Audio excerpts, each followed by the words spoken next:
Hello అందరికీ, welcome to అలా శ్వేత సామ్రాజ్యంలో. ముందుగా అందరికీ నాగుల చవితి శుభాకాంక్షలు. డోంట్ స్కిప్ దిస్ వీడియో అండి. లాస్ట్లో మీకు మియాపూర్లోని వెరీ ఫేమస్ టెంపుల్ కాళీమా దర్శనం కూడా అవుతుంది. మేము పుట్ట కోసం అని చెప్పి అక్కడి వరకు వెళ్ళాము. మా ఇంటి దగ్గర నుంచి జస్ట్ 2 to 3 కిలోమీటర్స్ ఉంటుందండి. కానీ చాలా లాంగ్ అనిపిస్తుంది టెంపుల్కి వెళ్ళాలంటే. చాలా ట్రాఫిక్ వచ్చేసిందండి ఇప్పుడైతే ప్రెజెంట్. మేము ఇక్కడికి వచ్చిన కొత్తలో మాకు అంత అనిపించేది కాదు. ఫస్ట్ అయితే మన ఇంట్లో పూజలు స్టార్ట్ చేసేసాను. నాకు మార్నింగ్ లేచి పూజలు చేసుకోవడం అంటే చాలా ఇష్టం. కానీ నాకు అదొక పెద్ద టాస్క్. బికాజ్ నేను నైట్ 2 to 3 వరకు వర్క్ చేసుకుంటాను. ఆఫీస్ వర్క్ ఉంటుంది. బెస్ట్ థింగ్ ఏంటి అంటే నాకు వర్క్ ఫ్రమ్ హోమ్. సో ఇలాంటి ఫెస్టివల్ టైంలో మాత్రం మ్యాండేటరీగా లేచి పూజ అయితే స్టార్ట్ చేసేసుకుంటాను. ముందు పూజ గదిలో పూజ అయిపోయిన తర్వాత వెంటనే కిచెన్లో నేను అన్నపూర్ణ దేవికి పూజ చేసుకుంటాను. అన్నపూర్ణ అమ్మవారిని కిచెన్లో పెడితే చాలా మంచిదంటండి, నాకు ఎవరో చెప్పారు. సో ఆ రోజు నుంచి స్టార్ట్ చేశాను. నిజంగా చాలా పాజిటివ్ వైబ్స్ వచ్చాయి. డే మొత్తం కూడా నాకు చాలా ప్లెజెంట్గా అనిపిస్తుంది. అస్సలు స్కిప్ చేయనండి నేను పూజ మాత్రం అమ్మవారి దగ్గర. పూజ చేసే టైం లేనప్పుడు కూడా అమ్మవారి దగ్గర ప్రసాదం అయితే డెఫినెట్గా మారుస్తాను. అక్కడ క్లీన్ అయితే చేసుకుంటాను.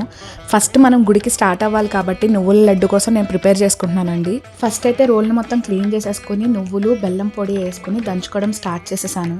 ఇది ఆర్గానిక్ పౌడర్ అండి. సో టేస్ట్లో కూడా చాలా డిఫరెన్స్ ఉంటుంది. ఫస్ట్ అయితే దంచేసుకుందాము. మంచిగా లడ్డు కూడా ప్రిపేర్ చేసుకుందాము. నాగదేవతకి అండ్ మన వెంకటేశ్వర స్వామి దగ్గర కూడా పెట్టేద్దాము. ఈరోజు సాటర్డే కదా. ఇంకే ఏదేదో చేసేయాలనుకుంటాను కానీ నాకు అంత సీన్ లేదు. నేను అవన్నీ చేయలేను. ఆ టైంకి నాకు అదొక్కటే అవుతుంది. మార్నింగ్ అనేసరికి నాకు ఉన్న ఓపికలో నేను పూజ చేసుకోవడానికి నాకు చాలా టైం పట్టేస్తుందండి. అంతా ఫినిష్ చేసుకుని అన్నీ సర్దేసుకుని గుడికైతే స్టార్ట్ అయిపోయాము. ఈ టెంపుల్ గురించి మీరు అందరూ వినే ఉంటారు. Most famous and powerful temple. Enter అవ్వగానే మనకి శివయ్య తలకిందులుగా దర్శనం ఇస్తారు. నాకు తెలిసినంత వరకు భీమవరం దగ్గరలో ఉన్న యనందూరులో మాత్రమే నేను అలా తలకిందులుగా చూశాను. మళ్ళీ ఇక్కడే శివయ్యని నేను అలా దర్శనం చేసుకున్నాను. తర్వాత అమ్మవారి దర్శనం. అమ్మవారిని చూడగానే ఖచ్చితంగా గూస్ బంప్స్ అయితే గ్యారంటీ అండి. ఎప్పుడైనా యమధర్మరాజు గుడి చూసారా? నేను ఇక్కడే చూశాను.